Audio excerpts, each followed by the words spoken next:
Good morning and good afternoon, everyone. Thank you so much for joining today's webinar.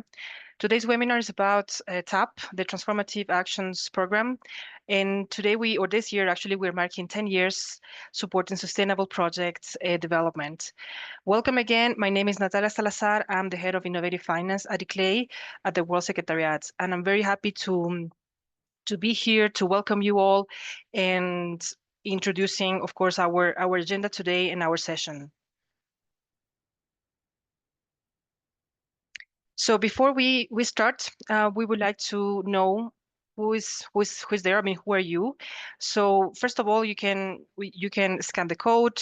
You can either use the code from Menti, and before we ask the question, where are you based, and some of the questions we would like to know.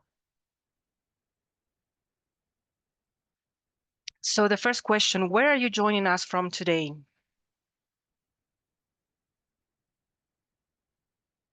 Thank you. We have Frankfurt, Cologne, of course, Bonn, Kigali.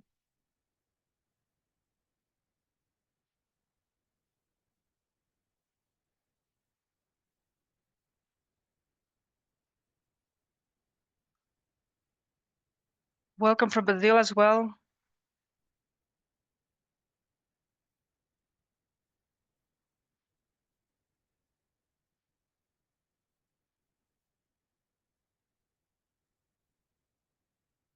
Thank you. We have some participants from different countries, different regions.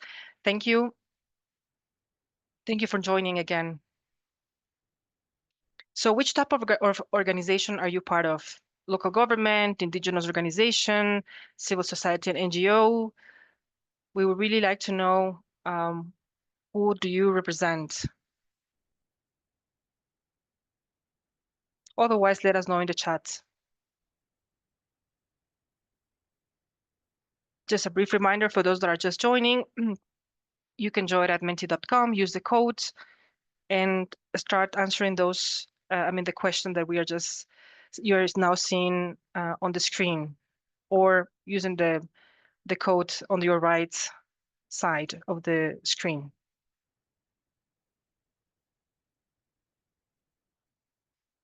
Thank you. We have many local and regional governments, associations, and civil society. How familiar are you with the Transformative Actions Program? This will actually help us understand how we should provide you with information, details, and of course, we'll be happy to do that.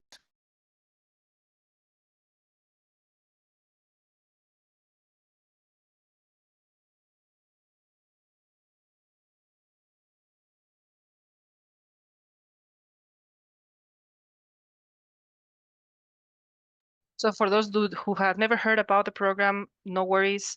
You will really get to know about it during today's session. So thank you again. That was actually for today's Mentimeter. Regarding our agenda, so before kickstarting, we have a very special guest today. We have the mayor of Malmö, Sweden, who is Catherine Stenfeldt Jammeh. I'm hoping that I pronounce it very well. She was elected back in 2013, and since 2013, she serves as the first female mayor of Malmö. In her role as mayor, Jammeh manages finance, public procurement, business, and commerce, and she steers the city's corporations and agencies. Mayor Jammeh serves as ICLEI president and on the ICLEI Global Executive Committee as chair of the Sustainable, Circular, and Innovation Procurement Portfolio. We're very honored to have you here, Your Excellency. Welcome again. The floor is yours. Thank you very much. Good morning, good afternoon, and good evening, everyone. My name is, as you heard, Catherine Stenfeldt Jammeh. I'm mayor of Malmö, Sweden, and I'm also president of ICLEI. As a mayor, I see every day how the climate crisis intersect with the lives of our residents. Rising heat and sea levels and biodiversity loss.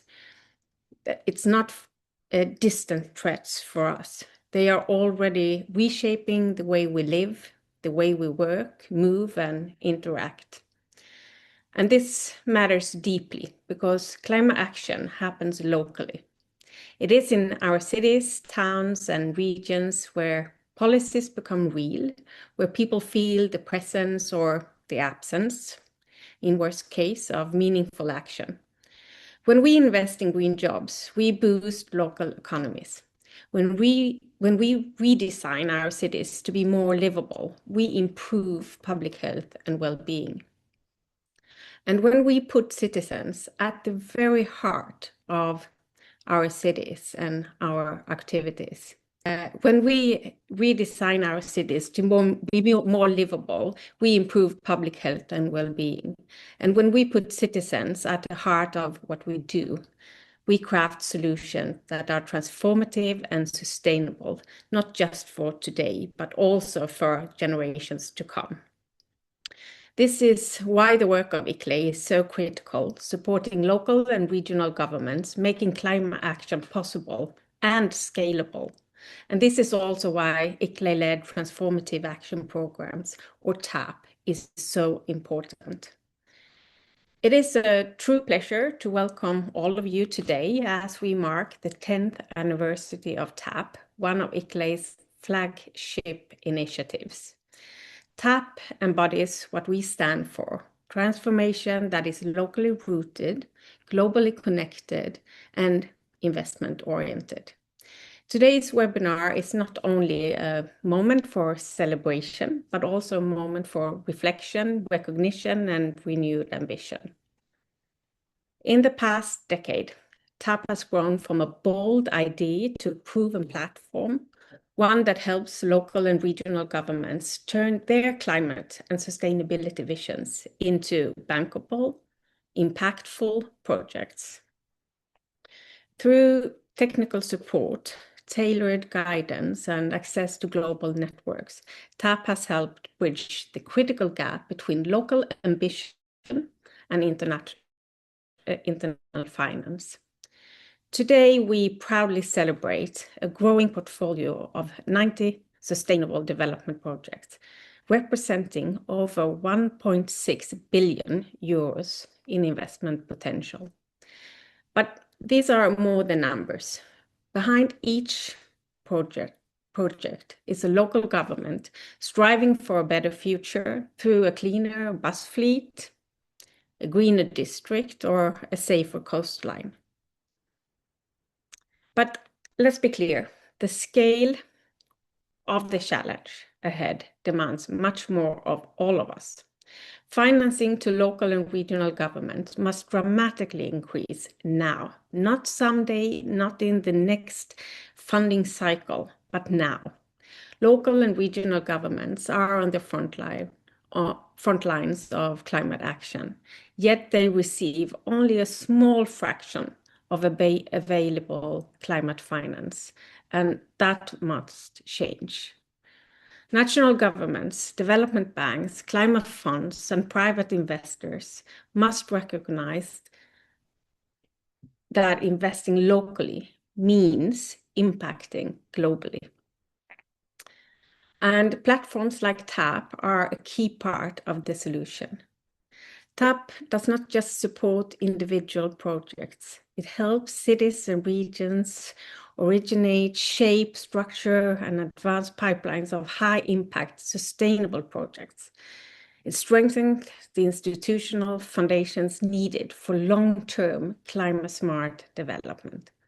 So today's celebration is also an invitation to our partners: continue working with us to support local innovation. To our funders, trust and invest in the transformative capacity of cities. And to all cities and regions, let us keep pushing forwards with courage, with creativity, and in collaboration. Let us use the next 10 years to scale what works, bring more cities into the fold, and ensure that no one is left behind in the green transition. Because if we want a livable planet, we must build livable cities. If we want resilient nations, we must invest in resilient communities. And if we want true transformation, we must start where people live at the local level. I will now hand over to representatives from two key ICLEI regional offices, the South America and Africa Secretariats. They will share more about their regional work and exciting country pilot programs, and I feel confident that their insights will be of great interest to all of you. So thank you for your commitment, your vision, and your hard work. Thank you. Thank you so much, Major Jame, for setting the scene, for those welcoming words, and for actually really putting also TAP as, or actually providing a very important background on what is TAP and how local and regional governments can benefit from that. Thank you very much again for that, and especially as we are now celebrating those 10 years of achievements. Now, going forward with our agenda, we would like, as you rightly, Major Jamem just mentioned, TAP regional achievements and introduction to country pilot programs. So TAP would not be what it is without the support of our regional offices. And we have today two really good examples. So we will have two representatives. We actually now have the Director of Climate Change, Energy and Resilience, Dr. Megan Spires, and Mr. Rodrigo Perpetuo, Executive Secretary from ICLEI South America. So first, we'll start with Dr. Megan Spires. First of all, thank you again, Megan, for joining.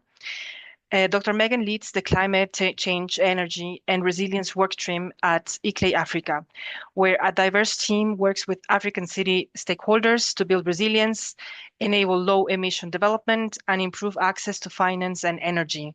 Megan holds a PhD in environmental science, and before joining ICLEI Africa, she worked as a municipal official. Again, welcome, Megan, and the floor is yours. Thank you, Natalia, and thank you very much to the Mayor and President of ICLEI for those warm words. Really important to hear first and foremost from the leaders that we serve as ICLEI. Essentially, that's why each of our offices globally and led by World Secretariat is prioritizing this work of getting finance down to the local level. It's for our mayors and our governors. And so I think that framing was particularly important for today's session. So my reflections today, I just have a few slides for the participants, is to reflect on the last 10 years of the work that ICLEI Africa has been doing on sustainable finance through our Sustainable Finance Centre, and of course in deep collaboration with TAP, being an initiative and program driven across our various ICLEI offices. Next slide. I think it's been made clear by the Mayor and also by Natalia why we're focusing with laser focus on cities, towns and regions. I assume we're speaking to the converted here as part of this webinar, but essentially it's at the local level that climate change impacts are felt, and that the just energy transition that's necessary to deal with climate change from a mitigation perspective occur. And so for us as an office, and this is really, I speak for across ICLEI offices, we are recognizing how crucial, of course, policy planning and capacity development work is. But if we're not moving finance to the local level, implementation is stymied. And that's really what our city mayors and state governors are essentially after, rightly so. And so this work has evolved, as said, over the last 10 years to understand what is the primary role we can play and what can we bring as an offer from our side as a city network that can guide and support our local and subnational governments in this journey. And for us, it's really been about understanding the value that we can bring, and this really rests around the intermediary work. And this is essentially the primary role that we are now playing in Africa. This intermediary role of ensuring that all the various actors that are crucial to take a project from idea stage through to implementation are working in a coordinated fashion. A lot of our work is in bridging the gap between the expectations and realities of subnational governments, as well as the expectations and requirements of capital. That is the core of our work, and that is the intermediary work that, from our perspective, is often under-resourced, but without which we were not going to see projects implemented on the ground at the scale that we need. Next slide. So through our Sustainable Finance Centre work, we've really refined our services. And I think it was rightly said by the Mayor that TAP is not just about developing projects, it's broader than that. It's about delivering a suite of tools and capacities that, yes, can get projects closer to investability, but also ensures that all the mechanisms possible to a subnational government are harnessed for finance and implementation. And so these are the 4 areas of our work. The one is project development support. Here, this is typically working through a project development cycle with a particular subnational government, and partnership with the various key players like DFIs, MDBs, PPFs, and the private sector are obviously crucial. Everybody has a role along the pipeline. And then capacity building and tool development. And this is on a variety of topics and sectors. And we really have attempted over the previous years to get more and more sophisticated in delivering tools and capacities that really meet our subnational governments where they are, so that the work that we do delivers real impact. Next slide. The next 2 core activities, the first is co-developing financial instruments. And this comes from a place in which we're very realistic and practical, that we have to use the tools, the initiatives, the programs in place currently for our subnational governments. But we also recognize that many of the systems that currently exist are exclusionary to direct access to finance at the local level and local movements. And so this is where we've done some work in developing new financial instruments that are tailored to how do we get finance to the local level. And here, this is only possible when we work hand in hand in collaboration with DFIs and banks that are open, that are interested in working directly with subnational governments and moving finance. And then the last area is business models to support SMEs. And this has come from a place of recognizing, which is now, globally commonplace to say, that the private sector has a crucial role to play in the fight against climate change. It can't all rest on public sector shoulders. And so much of this work relates to assisting SMEs in taking products or technologies that are currently not financially viable, using grant funding catalytically, and at the end of that pipeline, at the end of the utilization of that grant funding, their technologies and projects are financially viable. And we're certainly seeing this gaining traction with our development partners and funders as we're trying to see more and more efficient use of dwindling grant finance. Next slide. And so this is my final slide, and I hope it provides some food for thought for the participants. And please contact us if working in Africa, but of course globally, and particularly in the Global South. We're happy to continue the conversation. This is a learning space for all of us. Our lessons to date. So the first is that we are focusing in tailoring the support that we deliver to subnational governments. There are certain subnational governments in a certain space and time that can play direct roles in accessing finance. There are others that need to play an enabling role, and this is often to do with the state of that particular subnational government in its moments of time. All of the issues we know too well: creditworthiness, governance structures, ability or need or want to take loans onto their own balance sheets, etc., etc. So being clear with our subnational governments and honest about what is the role you can play, what is the role you would like to play, and where is it direct and where is it an enabling role.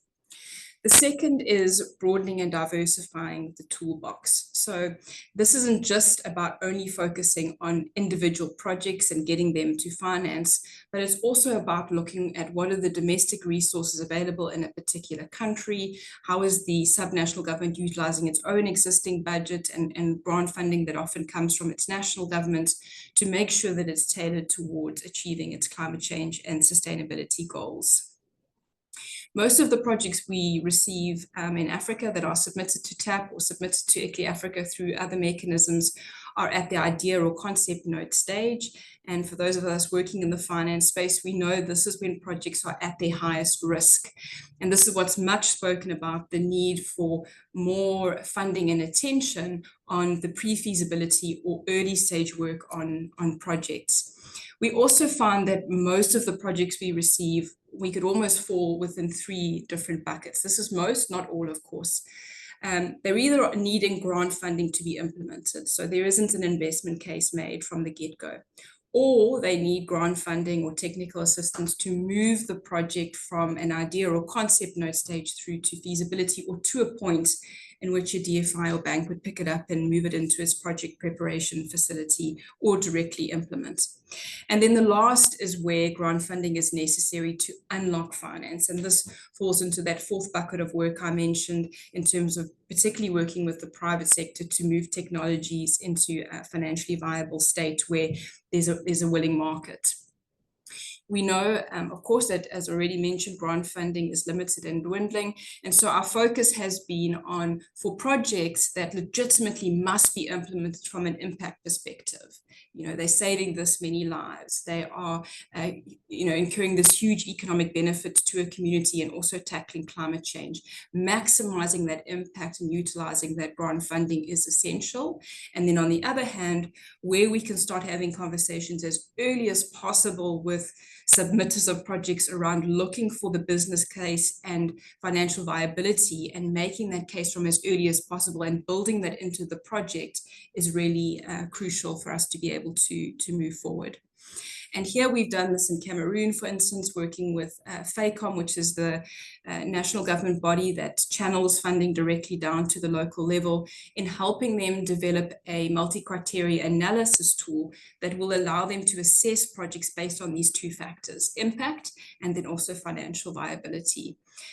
We've got a grant facility in Uganda under our Enactus project, and this is on clean cooking. So it's exactly the work I spoke about earlier, helping SMEs working in Uganda getting their clean cooking technology to be financially viable in the informal settlement space. And we've seen significant success here, with over 20,000 people now having access to clean cooking, working between the public and the private sector.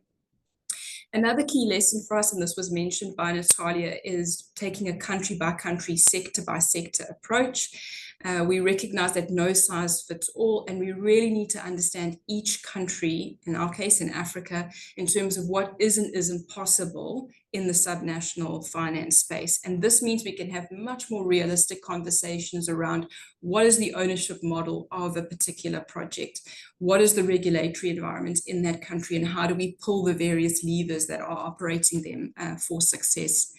And an example here in South Africa now is that we've developed a municipal readiness assessment tool that can help, in this case, South African municipalities that want to implement embedded generation projects, so solar farms, for example, in being able to assess their readiness for different pathways that they could potentially take, and really understanding the pros and cons of those different pathways. It's not always just a direct loan to a municipality that a municipality wants necessarily, or can take on due to creditworthiness issues, etc. And then my last point, and this is where I'll end, is to say, and this is really the ethos of ICLEI, it's the ethos of TAP, that partnerships and relationships are absolutely crucial. And I would say this has been the most significant step change in our work, is to work much more closely with DFIs and banks from the get-go, and understanding their priorities and making sure that we match that with our subnational government work. So we've come in a significant way with DBSA in South Africa. And we've now got other examples, like in Rwanda. I think there was a colleague from Kigali on the call in terms of working closely there with the Development Bank of Rwanda and the Rwanda Green Fund on an Emoto project. So partnerships and relationships absolutely key to moving forward. So that's it from me. Thanks so much, Natalia. Thank you so much, Megan, for you and for this very, very insightful presentation. I mean, we will all probably agree that partnerships and relationships are very important, especially if we want to advance and we want to hear also from those local and regional governments where those needs, where can ICLEI support. Thank you very much again.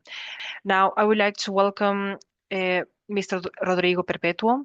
Rodrigo holds a specialization in business management from Fundação Dom Cabral and in decentralized cooperation from the Universitat Oberta de Catalunya. Over the course of his career, he has served as head of international relations advisory of the government of the state of Minas Gerais and as municipal secretary of international relations for the city of Belo Horizonte.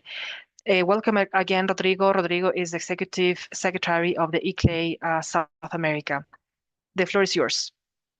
Thank you very much, Natalia. Such a pleasure to be here together with our president, Mayor Jammeh, and of course, our colleagues from your team. So congratulations. This is an anniversary session.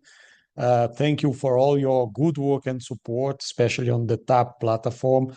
And very good to be together with my colleague Megan Spires, Davi, and all the ICLEI family as well. And of course, a special greet to my green finance team, Felipe, Isabella, Cristina, and of course, Victor, that are together with us here in South America, working daily with TAP.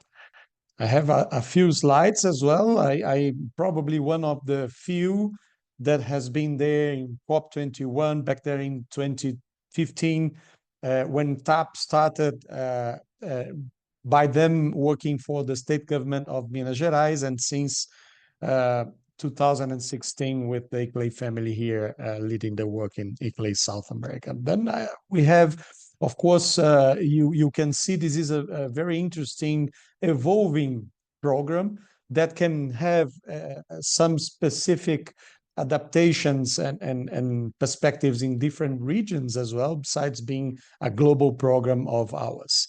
And I'll give you some specific perspective of the work we've been doing in South America, but with a precise focus in Brazil. I think my colleagues, especially Megan, have brought a very precise vision on what TAP can bring and its objectives.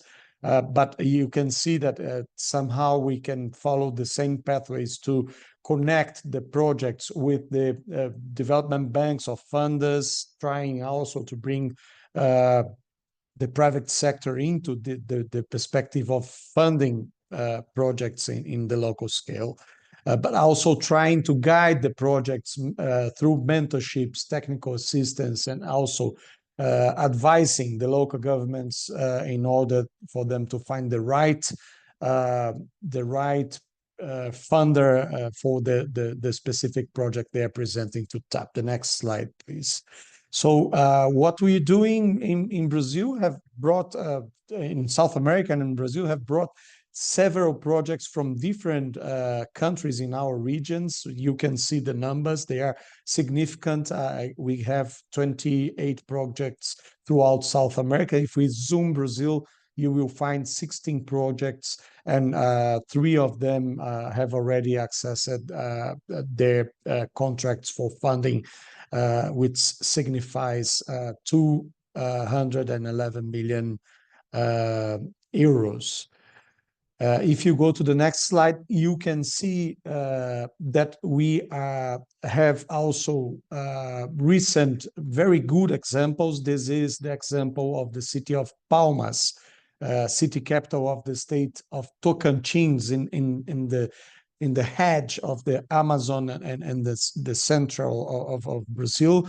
The challenge in maybe in the global south is still in the solid waste perspective, is also to recycle the solid waste in cities. And this project is a project that aims to bring scale to the recycling policy in Palmas to up to 100% in the next 10 years. And the CAF, the Latin American Development Bank, is the bank that is going to fund this project of the city of Palmas. What we did is that through TAP we could bring mentorship to this project, and of course support their connections with CAF, the development bank, and helping them to get the approval of the National Commission in Brazil to have this international funding to their project as well. So this is the kind of specific work that through TAP we can channel the funding to arrive to a very concrete project in the local ground. Next slide, please. Besides that, what we are doing now in Brazil is that we are separating the projects in 3 different categories and having a double screening of each project, one from our global innovative finance team and another one in the regional level from our South American, ICLEI South American Green Finance team. And of course, we are recommending the project to be categorized once it is approved actually to the platform in a seal that can be seen as an emerging project if it is a very early stage, advanced project if it is really a project that can through technical assistance reach the funding, and transformative project if it is a project that is already ready to go to negotiations with a development bank or a private funder. And to bring that seal to the projects, you can go to the next slide, please. We established a regional council to evaluate together with us the projects and to then conceive the seals to the projects themselves. These are the partners. Some of them are global partners. You can see Cities Climate Finance Leadership Alliance, CCFLA, where ICLEI is one member. Our partner organization, CDP, and of course, FMDV, but also a national partner, which is the National Development Banks, not banks, National Development Association, which gathers majorly development banks and finance institutions that are funding public policies. And this council are going to refer in each of the 3 categories, 3 projects to receive a prize of recognitions at COP30. So we are going to give the seal in 3 different categories, and we are going to give a prize for the 3 best projects in each of the 3 different categories. It means that 9 local or regional government will receive a prize there in Belém in next November in COP30. Next slide, please. And this is, of course, possible through different partners that are there with us in the technical perspective, as you could see through our council, but also with funding for the program itself. And right now, CAF, the Latin American Development Bank, is the main partner supporting this specific TAP Brazil concept that we're bringing towards COP30. But we have different partnerships as well that gets us very close to development banks in our region. And I would like to present it. Next slide, please.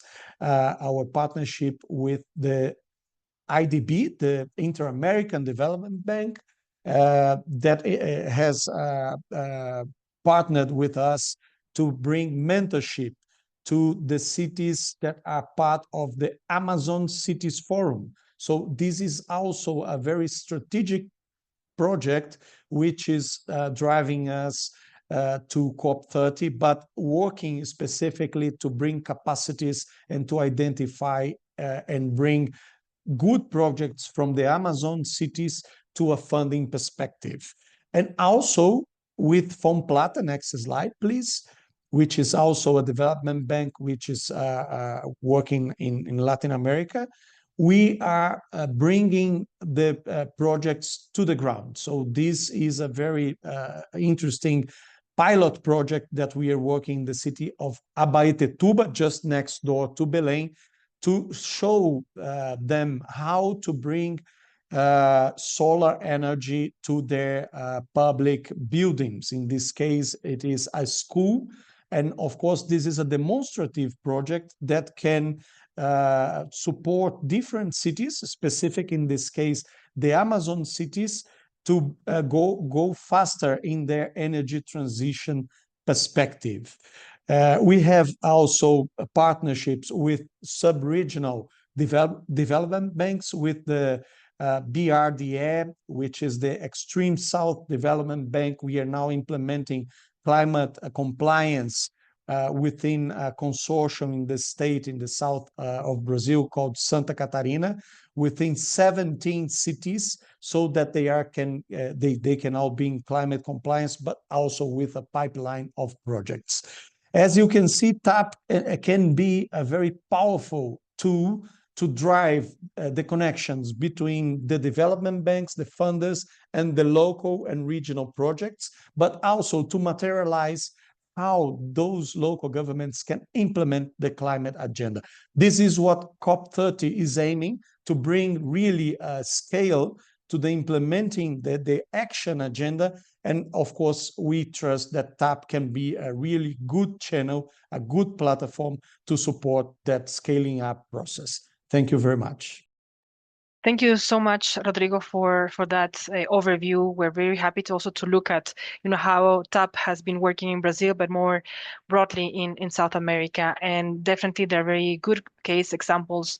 And we can actually go more in detail, but again, thank you so much. Now when we are talking about thematic, so when we are talking about energy, resilience, we have seen that TAP also has been able to help support what in this case would be local resilience development. I'm happy also to introduce my colleague, Mr. David Jacome Polit, who is the head of resilience at ICLEI World Secretariat.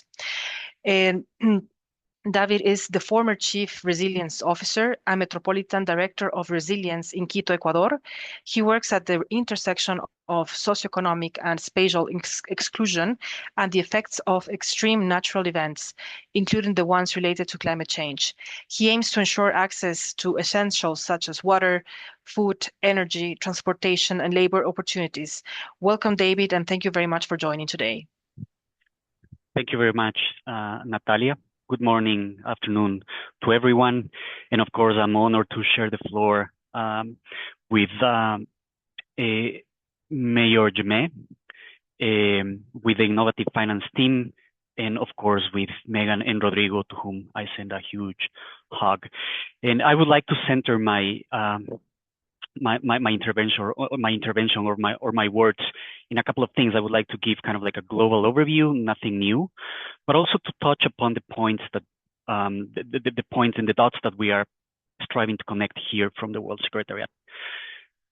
First of all, the demand for resources to support climate adaptation and urban resilience, it's enormous. And what we have here right now, it's currently not enough, not only to address resilience challenges, but development challenges by itself as well.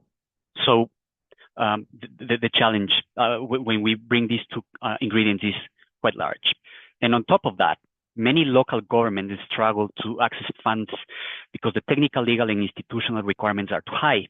And we've just heard from our colleagues how these are addressed in the different regions. One important point here is that at the same time, if we think this as a dynamic process, poverty, exclusion, and environmental degradation, they all compound risks. These pressures don't act in isolation. They reinforce each other, and we have to be aware of this.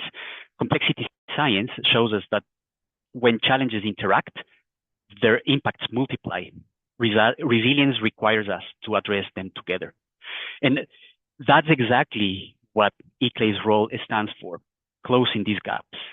Through the Transformative Actions program, TAP, and with partners, we support local governments in getting projects ready for financing, as mentioned before. But this is not just about technical readiness. Every step includes equity, gender, and justice. This is what true transformation means, bringing exactly the type of meaning for the TAP program.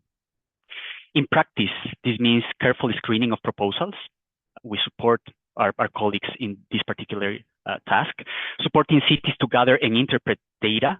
And we can see good practices and really interesting examples and case studies around the world, such as the ones from our colleagues in the South Asia Secretariats, work in Surat, Ahmedabad, and Udaipur, for example, and applying methodologies such as quantitative risk modeling to understand future scenarios and facilitating exchanges between different stakeholders.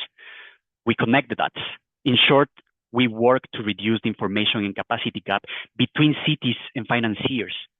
This is the critical role that we play here. As a global network, ICLEI recognizes that not every region or every city starts from the same place. Some like Curitiba in SAMS, South America, or Tegucigalpa in MEX, already have strong capacities and are engaging with innovative finance opportunities. Their progress creates momentum that helps bring other cities along. And that's also the nature of our network. The key point is that resilience finance is not a one-size-fits-all solution. It requires connecting actors, building capacity and tailoring approaches to each context.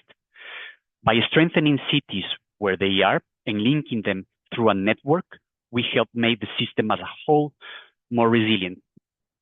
Cities system and ICLEI's system. Thank you, Natalia, back to you. Thank you so much, David, for that intervention and for actually providing a background again on resilience and what ICLEI has been doing.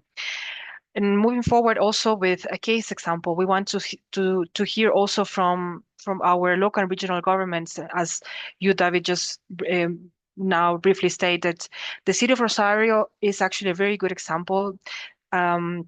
Dr. Pilar Bueno, who acts not only as the Undersecretary for Climate Change and Just Ecological Transition of the city of Rosario, Argentina, she has sent a video. She has not been able to be here today with us, but she will explain how ICLEI has supported the city of Rosario and has been able to help, again, not only the city of Rosario, but also Argentina.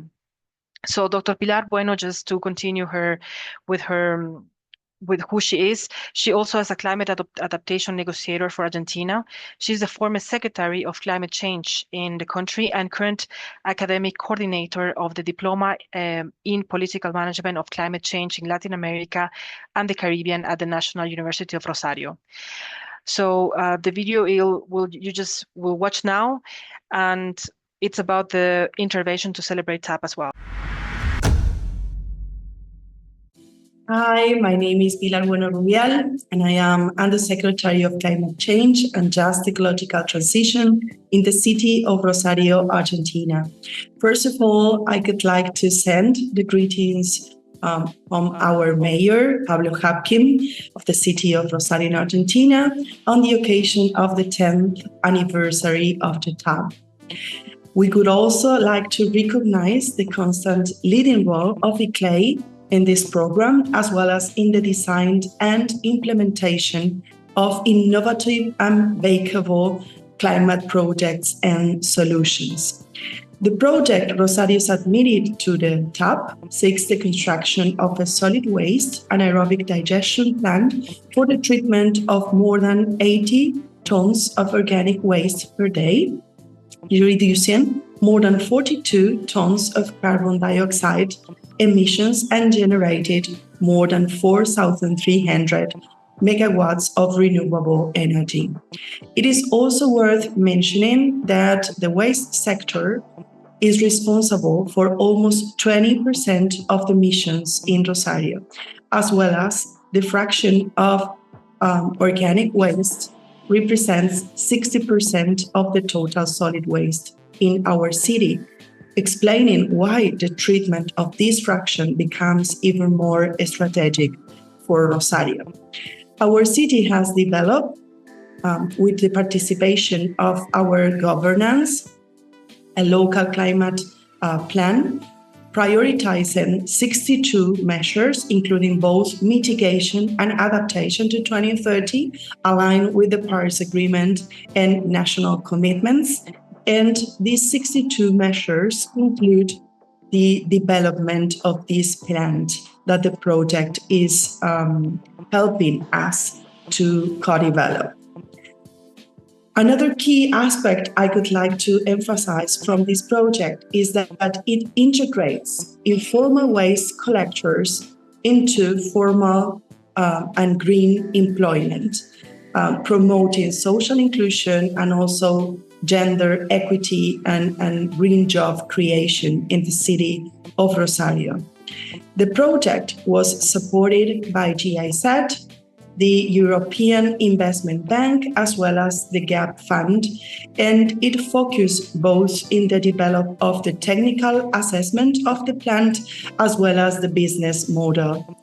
This project promotes a just ecological transition and social equity in the city of Rosario that are cross-cutting consideration of our local climate plan. One more time, I would like to congrats the TAP program, ICLEI, and all its amazing team.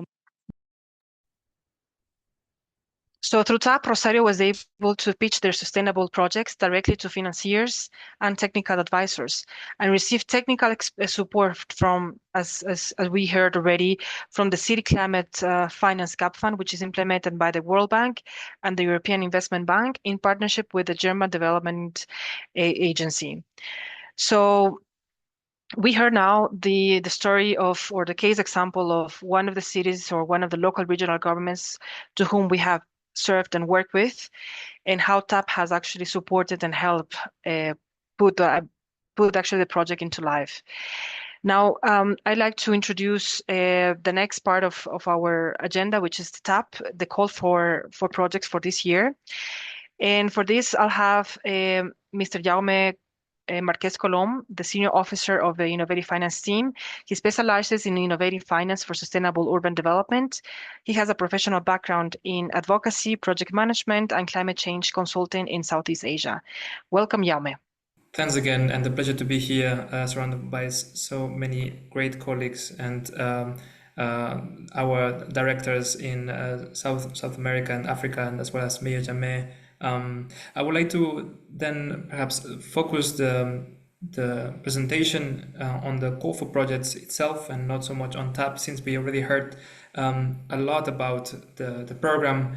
And in this case, I just want to then highlight that TAP is ICLEI's flagship initiative supporting subnational governments to access finance and for their sustainable development projects.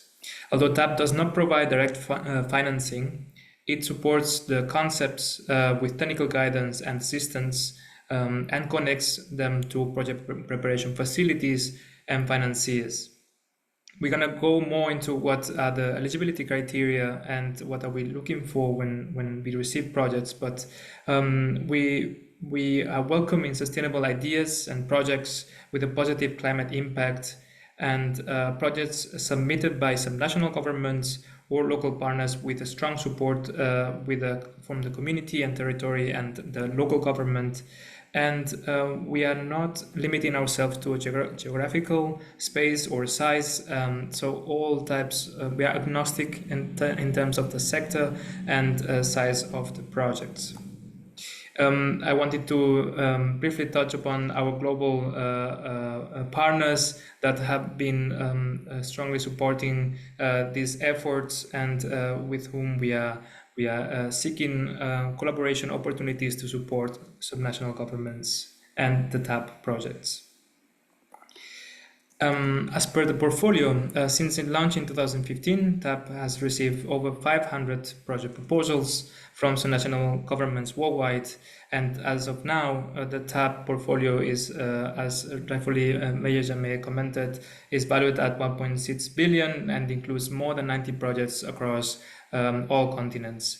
The projects by sectors and themes, I give here a bit on an outlook on the majority of the portfolio in terms of sector. It's that composed by energy, waste management, biodiversity and nature-based solutions, and transport and mobility in its majority. And as you can see as well, the largest projects are on transport and mobility, land use and urban development, and waste management. You can scan the QR code here to visit the TAP's website and access to a wide range of case studies and tools, as well as the TAP Call for Projects 2025. So maybe digging a bit into the application process, how does this look like? So once the project is received, the call for applications is open until the end of September. There's a screening process during which there will be feedback and clarification provided to the TAP applicants and scoring.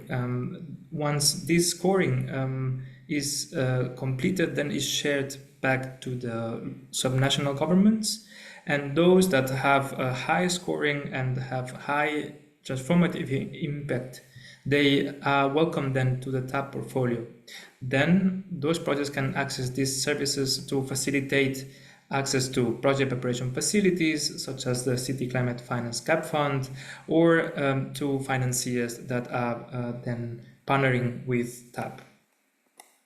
If we go a bit into detail, step by step, once the cities come into the website and they can download or fill online the TAP form, which is updated every year, matching the needs of the local governments and being upgraded based on the feedback provided, and is available on in different languages, in this case English, Spanish, French and Portuguese.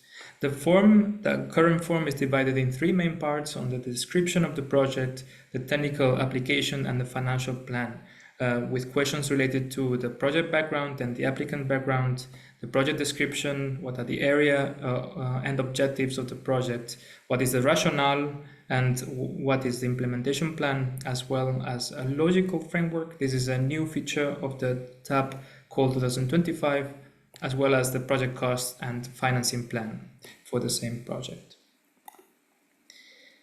Once we receive these complete applications, then we proceed to do a screening, and we check that the projects are coming from some national governments or their partners, that the projects are on sustainable development. That's another feature of the TAP Call for Project 2025, since we are no longer limiting ourselves to sustainable infrastructure projects, but are also looking a bit beyond infrastructure, recognizing the need for sustainable development beyond the infrastructure sector. We look for transformative impact, so we look for projects that are ambitious, that adaptive, resilient, and low, but especially net zero emission, supporting the climate change mitigation and reduction of the greenhouse gases. Those projects that support sustainable development and the sustainable development goals. We look at projects that are inclusive, that engage varied stakeholders from local community, including vulnerable groups, has a people-centered and equitable approach, and promotes a just transition and equitable economic opportunities. Finally, we look for cross-cutting projects, ideally projects that are holistic and have an integrated approach, including adaptation and resilience elements, that deliver additional or co-benefits to the local population, and that are scalable and or replicable across the region and globally. Then again, we look for any level of maturity at the subnational territory, from concept stage to implementation stage, or any in between. So based on the eligibility and scoring criteria, and for those projects that have been completed, the TAP team then provides feedback on the project concept and application, on providing recommendations on each scoring criteria, and suggesting perhaps tools and literature on how to improve the application, and follow up calls with the applicants if needed and on demand. And the scoring also is provided with many scoring criteria and a weighting score on these three main elements that we discussed beforehand on the description, the technical application, and the financial financial description. So what are the TAP services that we are providing? So for all TAP applicants, we provide this customized feedback and recommendations for the project development, information on opportunities through the TAP mailer, and access to knowledge products that are available on our website, and invitation to webinars such as this one to get to know more about what is happening and what are opportunities available, and peer learning and knowledge exchange workshops. For those that access the TAP portfolio, then we can connect them with financial and technical partners of TAP. We provide light touch technical assistance to improve the project concept and narrative. We provide also international visibility through our partners and through our own channels. We can also provide case studies of successful projects, and we invite the participants or the TAP applicants to pitch events. So what are the key elements for a good TAP application? And I'm gonna start to close my intervention with these slides. So we want to quantify the climate benefits if possible, prove the political buy-in, demonstrate alignment with local, national, and international sustainable goals, think using a holistic approach, ideally, that has a cross-cutting approach, including adaptation, mitigation, and the resilience in development at the local level. List and quantify the core benefits, explain the scalability and replicability potential of the project, not only in the region, but also at the national or international level. List potential risks and what are the mitigation plan and prevention plan to prevent those risks from happening, and use references or studies from previous support or project or international references. Finally, demonstrate strong stakeholder engagement at the local level. This is really a need and supported by all of us. What is important is to be clear about what is needed to develop the project and how TAP can support. If you need more inspiration, please feel free to browse our website and where you can find more tools on how to finance your projects. And I believe with this, I finished my intervention, and I will give the floor back to Natalia. Thank you so much. Thank you so much, Jaume. Again, I'm sure that there might be some questions from the participants regarding TAP. As Jaume said, the website is available. We also have an email because I'm sure there are questions, some comments. So please feel free to email us with those questions or maybe concerns or maybe some comments that you have regarding today's session. We want to thank you again very much for your participation, for joining us today from different parts of the world, from the United States, from Germany, from Africa, from Australia. Thank you so much again for joining. And again, we look forward to for your applications. Just remember that the call for projects is open until September 30 this year, and we'll get back to you once the call for projects is closed. I guess, thank you very much and have a really good day wherever you are. Thank you.